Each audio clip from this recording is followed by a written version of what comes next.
Hello guys, 11/2/22 I am Riazul from Bishnupur.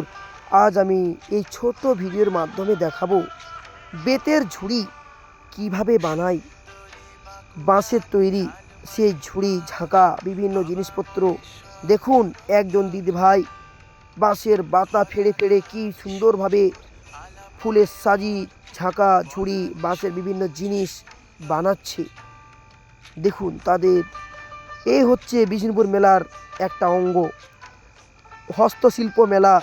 তারই দেখানোর চেষ্টা করছি। দেখুন তারা হাতের সাহায্যে কি সুন্দর সুন্দর জিনিস তারা বানাচ্ছেন। দেখুন, নিজের চোখেই দেখুন অসাধারণ সুন্দরভাবে তাদের দক্ষতা। তারা ফুল রাখা সাজি, ঝুড়ি, কুলো, দামা, বিভিন্ন জিনিস বেতের তারা বানাচ্ছে নিজের হাতে। দেখানোর চেষ্টা করছি। দেখুন, এই যে দেখতে পাচ্ছেন বিভিন্ন চেয়ার টেবিলও রয়েছে, বিভিন্ন সোফাও রয়েছে বেতের তৈরি।